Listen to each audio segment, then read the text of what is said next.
এই দুনিয়াতে আসছে, আর তার বয়স হলো আর কত, 8 বছর। এই 8 বছর হায়াত নিয়ে আসছে, কিন্তু বড় পাপিষ্ঠ, সে বড় জালেম যে কাজটা করেছে। কিয়ামতের আলামত চলছে। আমার নবীজি বলেছেন কিয়ামতের অন্যতম আলামত হলো ইয়াকসুরুজ জিনা, ব্যভিচার, জেনা, এগুলো বেড়ে যাবে। কিভাবে যে জেনা চলছে এটা আমরা অনলাইনের মধ্যে দেখলো, আর কত যেগুলো অনলাইনে আসতেছে না এগুলো তো অগণিত। এ জেনা করার কারণে আমার নবীজি বলেন জেনার হার যখন বেড়ে যাবে তখন ওই দেশ, ওই এলাকা থেকে রহমত উঠে যাবে, দুর্ভিক্ষ শুরু হবে। আল্লাহ এ মুসলিম মিল্লাতকে বোঝার তৌফিক দান করুন।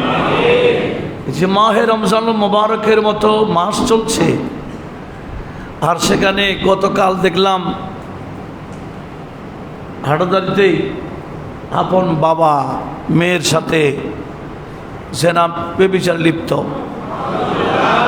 10 বছরের মেয়েকে জুলুম করে, এটা আইয়ামের জাহালিয়াতকে হার মানাচ্ছে। কত বড় নরপশু হলে কাজ করে। সেজন্য প্রত্যেকের উচিত আপন আপন ফ্যামিলিকে গাইড করা।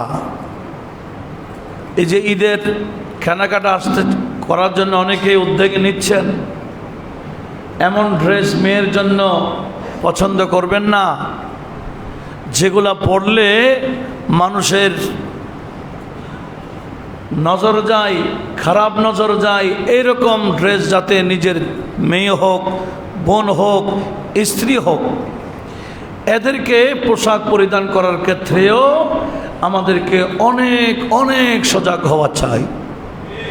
আল্লাহ আমাদের সবাইকে আপন আপন ফ্যামিলিকে গাইড করার তৌফিক দান করুন। যে মেয়েটি মারা গেছে তার এই জীবন থেকে আমাদের অতীব ব্যাপকভাবে শিক্ষা নেওয়া দরকার। আমরা দোয়া করি আল্লাহ পাক সুবহানাহু ওয়া তাআলা, এই মেয়ের তো পাপ নয়, এটা তো মাসুমা মহিলা, আল্লাহ তার ওসিলায় তার আব্বা আম্মা সহ মুরব্বীদের গুনাহ মাফ করে দিই। দেখেন এগুলো কখনো হতো না যদি আমরা ইসলামী হুকুমত, আল্লাহ পাকের কোরআনের আইন যদি আমরা মেনে চলতাম। এরকম যারা বিবাহিত নারী পুরুষ এই কাজে লিপ্ত হয় তাদেরকে এক কোমর মাটির মধ্যে গেড়ে পাথর মেরে ফেলার হুকুম আল্লাহ দিয়েছেন। আর অবহিতা হলে তাহলে কি করতে হবে? 100 করে দুর্রা দেওয়া। সে আইনটা আমাদের দেশে চালু নাই বিদায় যার যেমন ইচ্ছে তেমন চলছে। আফগানিস্তানে আগে এরকম অ্যাভেলেবেল ছিল, কিন্তু এখন দেখেন তো এরা কয়েক বছর ধরে এগুলাকে কার্যকর করছে, কোরআনী আইনকে একেবারে দুই মুছে পরিষ্কার হয়ে গেছে। সেখানে এই চুরি বলেন, রাহাজানি বলেন, এভাবে জেনা ব্যভিচার বলেন, সেখানে একেবারে উঠে গেছে শুধু কয়েকটি আইনকে ধরে রাখার কারণে। তাহলে আল্লাহ পাক সুবহানাহু ওয়া তাআলা যে আইন দিয়েছেন এটা যদি কার্যকর করা যায় এদেশেও শান্তি হবে, কবর আখিরাতেও নাজাত হবে। আল্লাহ মুসলিম মিল্লাতকে এটা বোঝার তৌফিক দান করুক। একটু বলি না আমিন। যে যত বেশি ইসলামী এই আল্লাহ এবং রসুলের আইনগুলো অনুসরণ করবে তারা তত বেশি দুনিয়াতে শান্তি পাবে, আখিরাতেও শান্তি পাবে, কোনো সন্দেহ ছাড়া। আর এই ধর্মীয় বিষয়গুলো যদি আমরা অনুশীলন না করি তাহলে এখানেও লাঞ্ছিত, আখিরাতেও লাঞ্ছিত হতে হবে। সেজন্য আমরা যতটুকু অন্তত আমার দায়িত্ব, আমার ব্যক্তিগত দায়িত্ব, আমার ফ্যামিলির দায়িত্ব আমার, প্রত্যেকেই যদি আপন আপন ফ্যামিলিকে গাইড করে, তাহলে অবশ্যই এই বিভিন্ন ফিতনা থেকে বাঁচার সুযোগ আছে। আমার নবীজি সেজন্য বলেছেন, কুল্লুকুম রাইন ওয়া কুল্লুকুম মাসউলুন আন রায়াতিহি। প্রত্যেকেই তোমাদের একে অপরের অধীনস্থ,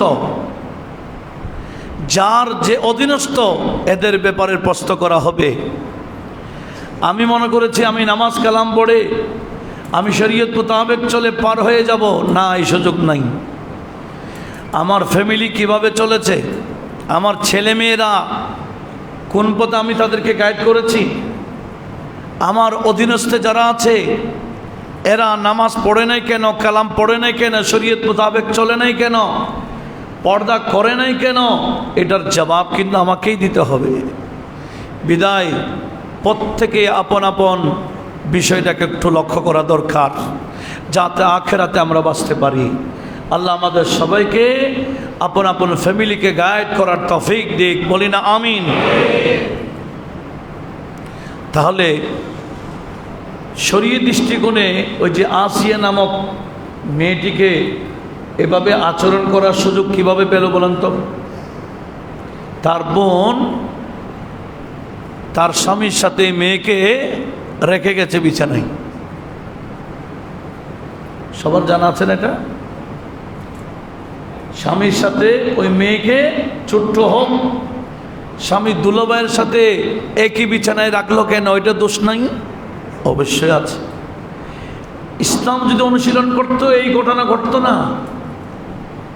তাহলে আমাদের প্রত্যেকের উচিত, দুলাভাই মানি এটা হচ্ছে মুহররমাতে ওয়াক্তি, এটা স্থায়ী মুহররমাত নয়।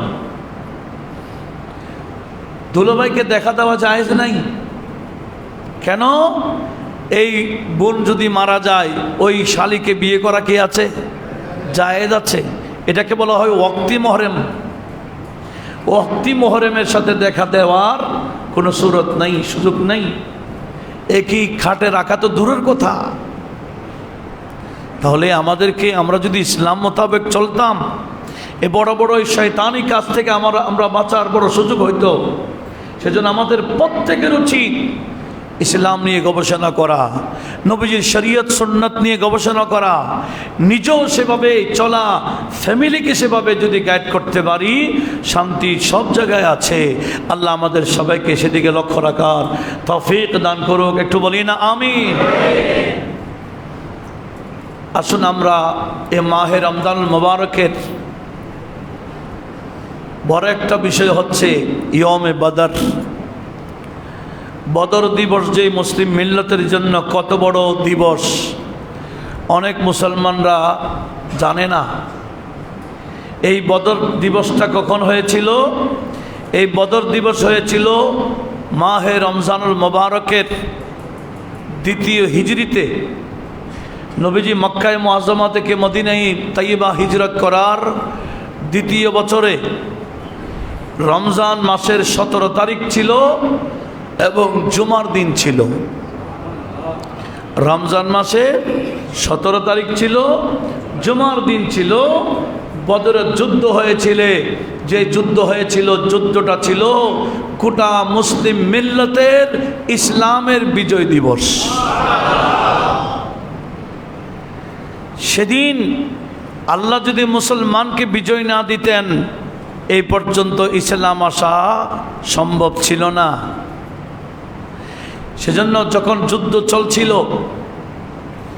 আমাদের নবীজির জন্য একটা আরিশ বানানো হয়েছে। পাহাড়ের উপরে যুদ্ধ হয়েছিল নিচে। ইদানিং তো যারা হজ বা উমরাতে যাচ্ছেন, সেখান থেকে বদরের ময়দান দেখে আসতেছেন। আমি অধম যাবার সুযোগ হয়েছে, আমি দেখেছি এই যুদ্ধ যেখানে হয়েছে এটার নিচে মাঠ, আর উপরে পাহাড়ে ছিল আমাদের নবীজির জন্য একটা আরিশ বানানো হয়েছে। ছোট্ট করে একটা কুব্বা বানানো হয়েছে, তাঁবু বানানো হয়েছে।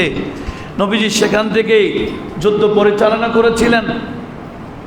এমনকি বর্তমানে বিশাল করে একটা মসজিদ বানানো হয়েছে, মসজিদ আরিশ। কারণ নবীজির কুব্বার নাম ছিল আরিশ, যার কারণে ওখানে একটা মসজিদ বর্তমানে করা হয়েছে, এটার নাম মসজিদে আরিশ। সেই আরিশ নামক ওখানে আমাদের নবীজি ছিলেন। নবীজি এমনভাবে আল্লাহর দরবারে হাত তুলে দোয়া করছেন, নবীজির শরীরে চাদর মোবারক পড়ে গেছে। তো সিদ্দিক আকবর হাত ধরে ফেললেন। আমার নবীজি দোয়া করেছেন, আল্লাহুম্মা, ও আল্লাহ, তুমি কি চাও, তুমি কি চাও এই জমিনে তোমার ইবাদত চলুক? তুমি যদি চাও এই জমিনে তোমার ইবাদত হোক, আল্লাহুম্মা ইন্নাকা ইন তাহলিক হাদিহিল আসাবা লা তা'বুদ বাদাহা ফিল আরদে। ও আল্লাহ, আমার সাথে যে দলটা আসছে, এই আসাবা, এই দল যদি তুমি ধ্বংস করে দাও, তাহলে এই জমিনে তোমার ইবাদতকারী আর থাকবে না। আর তুমি যদি চাও এই জমিনে তোমার ইবাদত চলুক, কোনো মূর্তি পূজা না হোক, কোনো সৃষ্টিকে সিজদা করা না হোক, তুমি আল্লাহর জন্য রুকু সিজদা হোক, ইবাদত তোমার জন্য হোক, ও আল্লাহ, তুমি যদি চাও তাহলে বিজয় আমাদেরকে দাও। নবীজি এভাবে দোয়া করছিলেন। তো দোয়া করলেন এভাবে লম্বা, ইয়ারফা ইয়াদাহি ইলাস সামা, নবীজি আসমানের দিকে হাত লম্বা করে দোয়া করছিলেন। ও হাত্তা সাকাতার রেদা আনমান কাবাহে, নবীজির দুই কাঁধ থেকে চাদর মোবারক পড়ে গেছে। ও জালা আবু বকরিন রাদিয়াল্লাহু তাআলা ইয়ালতাজিমুহু মিন ওয়ারাইহি, হুজুর পাক সাল্লাল্লাহু আলাইহি ওয়াসাল্লামের পিছনের চাদর থেকে সিদ্দিক আকবর ধরে আছেন এবং আরেক হাতে নবীজির হাত ধরে ফেললেন। ইয়া রাসূলুল্লাহ হাসবুকা, ইয়া রাসূলুল্লাহ যথেষ্ট, যথেষ্ট, আর দোয়া করা লাগবে না, আমি আশাবাদী আপনার এই দোয়ায় যথেষ্ট, আল্লাহ অবশ্যই সাহায্য করবেন। নবীজি দোয়া করতেছেন, সিদ্দিক আকবর নবীজির হাত ধরে ফেললেন, হুজুর এই দোয়াই যথেষ্ট। এরকম এদিকে নবীজি দোয়া শেষ করতে দেন নাই, দেখলেন জিবরিল আমিন এসে বিজয়ের সংবাদ আমাদের নবীজির কাছে পৌঁছায় দিলেন। একটু জোরে বলুন না সুবহানাল্লাহ। এদিকে নবীজি, এগুলো সব বুখারী শরীফ থেকে বলছি, কিতাবুল মাগাজির হাদিস, আবার কিতাব তাফসীরও রয়েছে। বুখারী শরীফ যেটা 3965 নং হাদিসে রয়েছে, আবার বিভিন্ন জায়গায় ওই সূরাতুল কমরের তাফসীরে রয়েছে। এদিকে সিদ্দিক আকবর যখন নবীজির হাত ধরে ফেললেন, জিবরিল আমিন এসে বলে, ইয়া রাসূলুল্লাহ, আপনাকে আর টেনশন করার দরকার নাই, আল্লাহ এই মাত্র আমাকে পাঠিয়েছেন বিজয় আপনাদের হবে, এটা ঘোষণা দেওয়ার জন্য। অথচ বিজয় কিভাবে হয়? মুসলমান মাত্র 313 জন, আর ওদিকে হাজারের কাছাকাছি কাফের মুশরিক। মুসলমানদের কাছে মাত্র 7টি তলোয়ার ছিল, আর কাফেরদের শত শত তলোয়ার। মুসলমানদের মধ্যে মাত্র একজন ছিল যাকে ফারেস, মানে ঘোড়ায় করে বসে যুদ্ধ করতে পারেন, এরকম ছিলেন হযরত মিকদাদ ইবনুল আসওয়াদ রাদিয়াল্লাহু তাআলা। একজনই ছিলেন যোদ্ধা, প্রশিক্ষণপ্রাপ্ত। আর এরকম প্রশিক্ষণপ্রাপ্ত কাফেরদের মধ্যে যোদ্ধা ছিল অনেক। প্রকাশ্যভাবে শক্তি কোন দিকে বেশি? সংখ্যায়ও বেশি, অস্ত্রও বেশি, যোদ্ধাও বেশি, সব ওদিকে বেশি। কিন্তু আমার আল্লাহ বলেন, না ইয়া রাসূলুল্লাহ, সংখ্যায় ওদিকে বেশি হোক, অস্ত্র ওদিকে বেশি হোক, আমি আল্লাহর কাছে সৈন্যের অভাব নাই, আমার কাছে অস্ত্রের অভাব নাই। আপনার সাহাবীদেরকে একটু আমার উপর আস্থা রাখতে বলুন, আপনার উপর বিশ্বাস করতে বলুন, সাহায্য আমি করব। এদিকে আমার নবীজির কাছে জিবরিল এসে এই সংবাদ দিতেই নবীজি ওই তাঁবু থেকে বের হলেন। ওই আরিশ থেকে বের হয়ে নবীজি বললেন, সায়াহজামুল জামউ ওয়া ইউআল্লুনা আদ-দুবার, অতি শীঘ্রই কাফের পরাজিত হবে, এমনকি তারা পিঠ দেখাইয়া পালাবে। জোরে বলুন সুবহানাল্লাহ। নবীজি যেভাবে মুখ দিয়ে বের করলেন, আমার আল্লাহ সেভাবে কোরআনের আয়াতটা নাজিল করেছে। নবীজি বলেছেন যেভাবে আল্লাহর কোরআনের আয়াত বানাই দিলেন। এটা সূরা কমর আয়াত নাম্বার 45 নং আয়াত সূরাতুল কমর, যে কি ওই কাফেররা পরাজিত হবে, এরা পিঠ দেখাইয়া পালাবে। ঠিক এই নবীজি যেটা বলেছেন সেটাই হয়েছে। হাজারের কাছাকাছি সৈন্য ছিল, এত শক্তি তাদের ছিল, কিন্তু এই প্রকাশ্য বাহু শক্তি দিয়ে কোনো কাজ করতে পারে নাই। শক্তি কাটটা। সেজন্য আমার আল্লাহ বললেন, ওয়ালাকাদ নাসারাকুমুল্লাহু বিবদরিন ওয়া আনতুম আযিল্লা ফাত্তাকুল্লাহ। আল্লাহ বলেন, আমার বন্দর উম্মতেরা, নিশ্চয়ই আমি আল্লাহ তোমাদেরকে সাহায্য করেছি বদর নামক স্থানে। কখন? ওয়া আনতুম আযিল্লা, যখন তোমরা একেবারে দুর্বল ছিলে। ফাত্তাকুল্লাহ, অতঃপর আমি আল্লাহকে ভয় করো, আমি আল্লাহকে ভয় করো, সাহায্য আমি আল্লাহ তোমাদেরকে দান করব। জোরে বলুন সুবহানাল্লাহ। এদিকে সেজন্য সাহায্য আমার আল্লাহ করেছেন বিদায় আমার আল্লাহ পাক সূরা আনফালের কয়েক পৃষ্ঠা শুধু বদরের আলোচনা করেছেন। যেমন আমার আল্লাহ বললেন, এই মুসলমানরা, তোমরা মনে করেছো কাফেরদেরকে তোমরা মেরেছো, না, ফালাম তাকতুলুহুম। আল্লাহ বলতেছেন সূরা আনফাল আয়াত নাম্বার 17, ফালাম তাকতুলুহুম, তোমরা তাদেরকে মারো নাই। তো মারছে কে? ওয়ালাকিন্নাল্লাহ কাতালাহুম, আমি আল্লাহ মেরেছি। ঘোষণা কার? আল্লাহ বলছেন, এই সাহাবারা তোমরা মারো নাই, আমি আল্লাহ মেরেছি। ওয়ামা রামাইতা ইয়া রাসূলুল্লাহ, আপনি যখন এক মুষ্টি মাটি নিয়ে কাফের মুশরিকদের দিকে ছুঁড়ে মেরেছিলেন, যদিও বা প্রকাশ্যভাবে মুষ্টি আপ্পার ছিল, হাতের ওই বালিগুলো আপ্পার ভিতরে ছিল, তবে আমি আল্লাহ বললাম ওয়ামা রামাইতা ইদ রামাইতা, যখন আপনি নিক্ষেপ করেছিলেন, বাজাহের যদিও বা আপ্পার হাত থেকে এই বালিগুলো বের হয়েছে, ওয়ালাকিন্নাল্লাহ রামা, নিক্ষেপ আমি আল্লাহর কুদরতি হাতে করেছি। তাহলে সাহায্য কে করেছেন? বালি নিক্ষেপ করেছেন একদিকে। এমন কোন মুশরিক কাফের ছিল না যাদের চোখে বালিগুলা পড়ে নাই। হাজারের কাছাকাছি কে কাফের মুশরিক, সবার এক মুষ্টি বালি নবীজি মেরেছেন, কিন্তু সবার চোখের ভিতরে ঢুকাই দিলেন কে? তো মারাটা সহজ হয়েছে কিরকম? তারা যখন চোখের ভিতরে বালি যখন ঢুকে গেছে, এরা কি আর চোখ খুলতে পারতেছে? এরা অন্ধের মতো হয়ে গেছে, এরা চোখ পরিষ্কার করার মধ্যে আছে। এদিকে গিয়ে 70 জনকে মারার সুযোগ হয়েছে, আবার 70 জনকে বন্দী করা একেবারে সহজ হয়েছে, আর বাকিগুলো তো পালাই গেছে।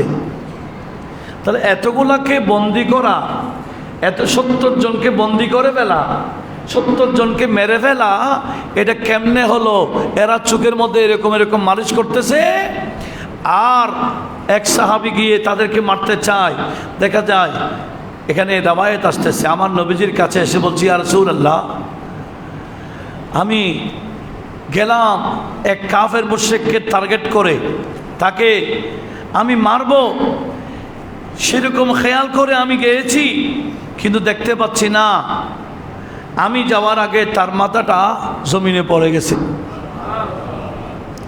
আমি তাকে এখনো তলোয়ার দিয়ে আঘাত করি নাই, আমি আঘাত করার আগে তার মাথা, আমি ভয় পেয়ে গেছি। কিরে, তাকে মারলো কে? আমি মারার আগে তার মাথা পড়ে গেছে কেন? আল্লাহ বলেন, তোমরা মারো নাই, আমি আল্লাহ মেরেছি। আল্লাহ কি কোনো কাজ সরাসরি করেন? আল্লাহর কিছু ফেরেশতা আছে কিনা? ওয়ালিল্লাহি জুনুদুস সামাওয়াতি ওয়াল আরদে, আল্লাহর সৈন্য আসমানি জগতও আছে, আল্লাহর সৈন্য জমিনও আছে। আসমানি সেদিন আল্লাহ বলে, আমি আসমান থেকে আমার সৈন্য পাঠাচ্ছি। সেদিন ফেরেশতা নাযিল হয়েছিল। যারা গিয়েছেন দেখেছেন বদরের ওই এলাকায়, যারা যান নাই ইনশাআল্লাহ ভবিষ্যতে যাবেন। এটা আল্লাহর কুদরত দেখার অনেক বড় একটা নিদর্শন। এখানে আশেপাশে দেখবেন সব পাথরের পাহাড়, আর যে পাহাড়ে ফেরেশতা নাযিল হয়েছিল ওই পাহাড়গুলা পাথরের নাই, এগুলা বালি হয়ে গেছে। বালি, এখনো বালির পাহাড় এখনো আছে, পাহাড় রয়ে গেছে, বালিও আছে। এটাকে বলা হয় মালাইকাতুল জবলুল মালাইকা, এটাকে বলা হয় জবলুল মালাইকা, মানে ফেরেশতাদের পাহাড়। ওই জায়গায় ওই পাহাড়েই ফেরেশতা নাযিল হয়েছিল। আমার আল্লাহ বলছেন প্রথমে 1000 নাযিল করেছি। প্রথমে কয় হাজার? প্রথমে 1000-এর কথা বলেছেন সূরা আনফাল আয়াত নম্বর 9, যেখানে আমার আল্লাহ বলেন ইয়া রাসূলুল্লাহ ইদ তাস্তাগিসুন, আপনারা যখন আমি আল্লাহর কাছে সাহায্য চাইছিলেন, রব্বাকুম, আপনাদের রবের কাছে আপনারা যখন সাহায্য চাইছিলেন, ফাস্তাজাবা লাকুম, আমি আল্লাহ আপনাদের দোয়া কবুল করেছি। আন্নী মুমিদ্দুকুম বিআলফিম মিনাল মালাইকাতি মুরদাফিন, আমি আল্লাহ 1000 ফেরেশতা নাযিল করে আপনাদেরকে সাহায্য করেছি। কয় হাজার? 1000 ফেরেশতা নাযিল করে সাহায্য করেছেন বলেছে। আবার ওদিকে সূরা আলে ইমরানের মধ্যে একসাথে 2টি আয়াত আছে। আমার আল্লাহ সেখানে বলেছেন ইয়া রাসূলুল্লাহ শুধু 1000 নয়, আমি আল্লাহ আপনাকে বলে দিচ্ছি সূরা আলে ইমরানের ওদিকে ওয়ালাকাদ নাসারাকুমুল্লাহু বিবদরিন ওয়া আনতুম আযিল্লাহ, সেখানে আমার আল্লাহ সে কথা এভাবে বলেছেন কি ইয়া রাসূলুল্লাহ, প্রথমে কয় হাজার বললাম? 1000। তারপরে আমি আল্লাহ পাঠাইলাম 3000, তারপরে পাঠাইলাম 5000, মোট কয় হাজার হলো? প্রথমে 1000, তারপরে 3000, তারপরে 5000, মোট 9000 ফেরেশতা পাঠাইলেন। আর ওদিকে কাফের কত? 1000ও নেই। সেজন্য আমার আল্লাহ সূরা আলে ইমরানের 13 নং আয়াতে বলেছেন ওয়াকাদ কানা লাকুম আয়াতুন ফি ফিয়াতাইন ইলতাকাতা ফিয়াতুন তুকাতিলু ফি সাবিলিল্লাহ ওয়া উখরা কাফিরাতুন ইয়ারাউনাহুম মিসলাইহিম রাল আইন। ইয়া রাসূলুল্লাহ, আপনার পক্ষে মাত্র 313 জন, ওদিকে 1000-এর কাছাকাছি। আর যখন দুজন মোকাবেলা করতে নামলো, কাফেররা দেখতে পাচ্ছি ইয়ারাউনাহুম, কাফেররা দেখতে পেল মুসলমানদেরকে কিরকম, মিসলাইহিম, এরা দেখতে পাচ্ছে মুসলমান 313 নয়, কাফেরদের ডবল। রাল আইন, স্বপ্নে নয়, চোখের দেখা। আল্লাহ বলেন তারা দেখতেছে, আমরা তো মনে করেছিলাম মুসলমান কম, ওমা যুদ্ধতে এসে না দেখি আমাদের ডবল। যখন ডবল দেখছে সেখানে তাদের মন আর আছে, ভেঙে গেছে, হায়রে আমরা তো পারবো না। শুধু তাই না, আল্লাহ বলেন ওয়াল্লাহু ইউআইয়িদু বিনাসরিহি মান ইয়াশা, আমি আল্লাহ আমার সাহায্য যাকে ইচ্ছা তাকে করি। এভাবে আজকে মুসলমান আল্লাহর উপর ভরসা ছেড়ে দিয়েছে। সেদিন বদরের যুদ্ধে মুসলমানদের যে আস্থা আল্লাহ এবং রসুলের উপর ছিল, মুসলমান এখনো যদি আল্লাহ এবং রসুলের উপর আস্থাশীল হয়ে যায়, সাহায্য এখনো আমার আল্লাহ করবেন। কথা বলুন ঠিক কি না? এখন তো মুসলমান ভরসা করে ইহুদির উপর, নাসারার উপর, হিন্দুদের উপর, কেউ আমেরিকার উপর ভরসা, কেউ রাশিয়ার উপর, কেউ চীনার উপর, কেউ ইন্ডিয়ার উপর, বিভিন্ন বিধর্মীদের উপর মুসলমানদের ভরসা। এরা কি মুসলমানের মিত্র না শত্রু? এরা কি বন্ধু? বিধর্মী কখনো মুসলমানদের বন্ধু হয় না, এরা প্রকাশ্যভাবে বন্ধু দেখায়, আসলে কি বন্ধু নয়, বুকে নিয়ে মারবে। সেজন্য এখনো মুসলমান বদরের যুদ্ধ থেকে শিক্ষা নেওয়া দরকার। মুসলমান সংখ্যায় কম হোক, অস্ত্রে কম হোক, মুসলমান এখনো যদি সে সাহাবাই কেরামের আকীদা নিয়ে যদি সামনে অগ্রসর হয়, সাহাবীদের আকীদা এখন আমাদের নেই। সাহাবাদের আকীদা হলো আমাদের নবীজি যা বলেছেন সাহাবারা তা মেনে নিয়েছেন। কিন্তু সাহাবাদের মাঝে মাঝে কিছু মুনাফিক ছিল, এরা বিশ্বাস করতো না। এদের মাথায় টুপি ছিল, এদের মুখে দাড়ি ছিল, এরাও নামাজ পড়তো, কিন্তু নবীজি কিছু বললে এরা বিশ্বাস করতো না। কিন্তু সাহাবায়ে কেরাম মনে প্রাণে বিশ্বাস করতেন। যেমন আগামীকাল যুদ্ধ হবে, কিতাবুল মাগাজি বুখারী শরীফে রয়েছে। এখনো যুদ্ধ হয় নাই, আগামীকাল হবে। যুদ্ধ শুরু হওয়ার আগের দিন বিকালে আমার নবীজি ময়দান পরিদর্শন করতে বের হয়েছেন। নবীজির হাতে ছোট্ট একটা লাঠি আছে, এটা বালিময় ছিল। এই বালির মধ্যে নবীজি গোল করে বৃত্ত অঙ্কন করে বলছেন, হাদা মাসরা আবি জাহাল, আমার সাহাবা এই জায়গায় আবু জাহেলের লাশ পড়ে থাকবে। এখনো কোন লাশ পড়েছে? যুদ্ধ কি এখনো হয়েছে? আবু জেহেল মানে মামুলি না, এটা অনেক বড় শক্তিশালী। কিন্তু নবীজি বলতেছেন কি, হাদা মাসরা আবি জাহাল, এই জায়গায় আবু জেহেল মারা থাকবে, লাশ এখানে থাকবে। এভাবে 23টা বৃত্ত অঙ্কন করেছেন মাঠে, বলেছেন হাদা মাসরা উতবা, হাদা মাসরা সাইবা। এভাবে 23 জনের নাম মাঠের মধ্যে বলেছেন। আর পাহাড়ের ভিতরে গিয়ে বলেন হাদা মাসরা উমাইয়া ইবনে খালাফ। একজনের নাম নিয়েছেন কোথায় গিয়ে? পাহাড়ের ভিতরে গিয়ে। আর 23 জনের নাম বলেছেন। এই জমানার মুসলমান হইলে বলতে হ্যাঁ এখনো যুদ্ধ হয় নাই, যুদ্ধ কালকে হবে, বিজয় কার হাতে এখনো কিছু জানে না। নবী এটা কি বলে, এখনো যুদ্ধও হয় নাই, এখানে নাকি আবু জেহেল মরে থাকবে, এখানে উতবা মরে থাকবে, এখানে সাইবা মরে থাকবে। হযরত ইবনে মাসউদ বলেন, না না, নবীজি যার নাম যেখানে বলেছেন বালির মধ্যে আমি আঙ্গুল দিয়ে ছোট করে তার নাম লিখে রাখছি। বালুর মধ্যে নাম লেখা যায় না, আঙ্গুল দিয়ে আমি নাম রেখে রেখেছি। পরের দিন গিয়ে দেখলাম হ্যাঁ নবীজি যার কথা যেখানে বলেছেন আমি তার লাশ সেখানে পেয়েছি। এখনো ঘটনা ঘটে নেই, ঘটনা ঘটার আগে বলে দিচ্ছেন এটার নাম কি। এখনকার মুসলমান নবীজির ইলমে গায়ব মানে তো সাহায্যকে আল্লাহ কেন করবেন?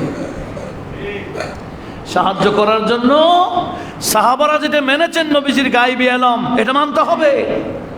নবীজির শান মান মর্যাদা আল্লাহ যেটা নবীকে দিয়েছেন, এটা যদি না মানে আল্লাহ বলে তুমি এমনি উপরে মুসলমান কিন্তু বুঝলো ঠুল, তুমি ইহুদি অনুসারী মুসলমান, তুমি নসরার অনুসারী মুসলমান, তুমি বিধর্মী অনুসারী মুসলমান, তোমাকে আমি আল্লাহ সাহায্য করব না। সেজন্য আমার আল্লাহ একটা কন্ডিশন দিয়ে বলেছেন, লা তাহিনু ওয়ালা তাহজানু ওয়া আনতুমুল আলাউন ইন কুনতুম মুমিনিন। আল্লাহ বলেন বিজয় তোমাদেরই হবে, উপরে তোমরাই থাকবা, কর্তৃত্ব নেতৃত্ব তোমাদেরই হবে। তবে ইন কুনতুম মুমিনিন, সাহাবারা যেভাবে মুমিন ছিলেন তোমাদেরকে সেভাবে মুমিন হতে হবে। মুমিন কার মতো? একটু জোরে বলি। এই সূরা বাকারার 137 নং আয়াত, পারা হিসেবে প্রথম পারা লাস্ট পৃষ্ঠায় আমার আল্লাহ বললেন, ফাইন আমানু বেমিসলি মা আমানতুম বিহি ফাকাদ ইহতাদাও।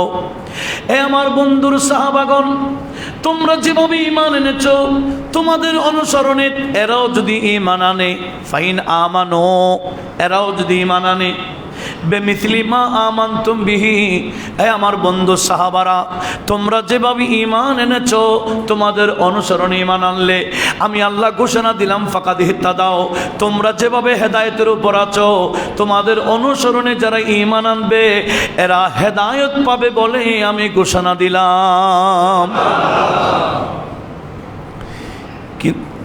এগুলা নিয়ে ইহুদিরা গবেষণা করেছে। বদরের যুদ্ধে মুসলমানরা বিজয় কেমনে হইল? বিভিন্ন যুদ্ধে মুসলমান কিভাবে বিজয়ী হলো, একটার পর একটা মুসলমান রাষ্ট্র কিভাবে দখল করলো, এভাবে বিজয় ছিনিয়ে আনলো কিভাবে, তখন এরা গবেষণা করে বের করেছে অন্য কিছু না, এই মুসলমান বিজয় নিয়েছিল ইশকে রাসূলের মাধ্যমে, রাসালাতের স্লোগানের মাধ্যমে। আল বেদায়া ওয়ান নিহায়াত আল্লামা ইমাদউদ্দিন ইবনে কাসির, ওনাকে মানেন এমন কেউ নাই সৌদি আরবের মধ্যে। ওনার তাফসীরটা পাঠ্য কিতাব, সৌদিওয়ালারা ওনাকে বেশি মানে, আল্লামা ইবনে জৌজিকে, আল্লামা ইমাদউদ্দিন ইবনে কাসির, ইবনে কাসিরকে বেশি মানে। উনি আল বেদায়া ওয়ান নিহায়াতে রওয়ায়াত নোট করেছেন, মুসাইলামাতুল কাযযাব ভণ্ড নবী, যার পক্ষে আসছিল ৮০,০০০, আমাদের নবীর পক্ষে গেছে মাত্র ৩০,০০০। কোন দিকে মানুষ বেশি? হ্যাঁ, ভণ্ড, সবসময় ভণ্ডর দিকে মানুষ বেশি, এটা আমরা দেখতে আসি, সেই থেকে এই পর্যন্ত দেখে দেখে আসতেছি। এরপরও মানুষ বেশি দেখানোর জন্য অনেকে চেষ্টা চালায়, মিথ্যা প্রচার করে, যেখানে মানুষ বসতে পারবে বেশিতে ২০,০০০, বলে ২০ লক্ষ হয়েছে। প্যান্ডেল এটা কত একজন মানুষ বসলে কত ইঞ্চি জায়গা মারে, একটা হিসাব আছে কিনা? এমনি মুখে বলে দিলে তো হবে। মানুষ বেশি দেখাইতে চায়, আর ভাই বেশি দেখানো এটা হক্কানিয়তের দলিল নয়।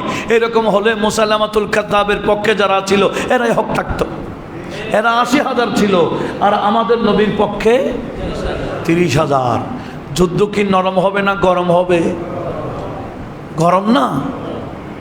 রাবায়াতে আসছে বুখারীতে, কাদ ইস্তাহাররাল কাতালু, ইস্তাহাররা মানে গরম হয়ে গেছে, কতল জিহাদ গরম হয়ে গেছে। সেদিন ৩০,০০০ সাহাবারা ৮০,০০০ ভণ্ডদের বিরুদ্ধে যুদ্ধ করতে গিয়ে স্লোগান দিয়েছিল ইয়া রাসূলুল্লাহ। কি বলেছেন? ইয়া রাসূলুল্লাহ স্লোগান দিয়ে বিজয় করে ফেলেছে। এগুলা ইহুদিদের গবেষণা। এরা বলছে মুসলমানের মুখ থেকে ইয়া রাসূলুল্লাহ বের করে ফেলতে হবে, মুসলমানদের কলব থেকে নবীজির ইশক বের করে ফেলতে হবে। যতদিন মুসলমানদের কলবে এই নবীর ইশক, ভালোবাসা, তাজিম, সম্মান থাকবে, ততদিন মুসলমান সামনে যাবে, এদেরকে পিছনে নেওয়া যাবে না। এই মুসলমানদের কলব থেকে যদি নবীর ইশক বের করে দেওয়া যায়, তখন মুসলমান অটো মরে যাবে। সেই জন্য নবীজির ইশক, ভালোবাসা, তাজিম, সম্মান মুসলমানদের কলব থেকে বের করার জন্য ইহুদিরা অগণিত ডলার খরচ করতেছে। কিছু হুজুরকে কিনেছে, বলে কিতাব লেখেন, টাকা আমি দিব, বান্ডিল দিব, বান্ডিল না বস্তা দিব, টাকার বস্তা। কি বলে? একটা লিখে দেন, নবীজির সম্মানে কিছু করলে, নবীজির সম্মানে কিছু করলে এটার নাম শিরিক, নবীর মহব্বতে কিছু করলে এটার নাম বেদাত, এটা প্রচার করে দেন, দেখবেন আমরা বস্তা বস্তা টাকা দিব। এই ষড়যন্ত্র কার? এই ইহুদির ষড়যন্ত্রে মুসলমান ফেসে গেছে। মুসলমানদের বড় আলেম লিখে দিয়েছে, নবীকে দাঁড়িয়ে সম্মান করলে শিরিক, দাঁড়িয়ে সালাম দিলে কি হবে? এই শিরিক শিখাইল কে? ইহুদি। বের করলো কাদ দিয়ে? মুসলমানদের আল্লামা দিয়ে, মুসলমানদের ডক্টর দিয়ে, মুসলমানদের বিশাল গবেষক দিয়ে, বিশাল মুফাসসির কোরআন দিয়ে। এগুলা বের করাচ্ছে কারা? ইহুদেরা। কেন? বলে বেশি না, নবীর শানে সামান্য যদি বেয়াদবি করা যায়, এমনি টুপি থাকবে, দাড়ি থাকবে, আবা কাবা সব থাকবে, কলবে ঈমান। মুসলমানদের কলব থেকে ঈমান বের করার বড় মাধ্যম হচ্ছে নবীর শানে বেয়াদবি শিখানো। এগুলো শিখাইছে ইহুদিরা। আজকে আমরা বদরের যুদ্ধ থেকে অবশ্য শিক্ষা নিতে হবে। সেই বদরের যুদ্ধে সাহাবায়ে কেরাম বিজয় লাভ করেছিলেন। সেই নবীজির ইশক, ভালোবাসা, আল্লাহর উপর আস্থা রেখে মুসলমান এগিয়ে গিয়েছিলেন। হাজারের কাছাকাছি মুসলমান কাফের বেদিনের বিরুদ্ধে জিহাদ করে বিজয় লাভ করেছিলেন। সাহায্য কে করেছেন? সে আল্লাহ কি মারা গেছেন? সে আল্লাহর সাহায্য কি চলে গেছে? সে আল্লাহ এখনো নাই? অবশ্যই আছেন। আল্লাহ আছেন, আল্লাহ সাহায্য আছে, তবে ঈমান আকীদা সাহাবীর মতো হইতে হবে। এখনো সময় আছে, সুযোগ আছে। সাহাবীদের আকীদায় ফিরে আসুন। এই ইহুদি শিক্ষা থেকে ইহুদিরা কিছু দল বানাইছে, কিছু আল্লামাকে এর টাকা দিয়ে কাজগুলা করেছে। সেজন্য আমাদের উচিত ইহুদি ষড়যন্ত্র থেকে মুসলমানদেরকে হেফাজত করা। ঈমান আকীদায় সাহাবায়ে কেরামের উপর আমরা যাতে মজবুত থাকি, আল্লাহ সে তৌফিক আমাদের সবাইকে দান করুক, আমিন। আমি দরুদে পাকের হাদিয়া প্রেরণ করছি। আপনারা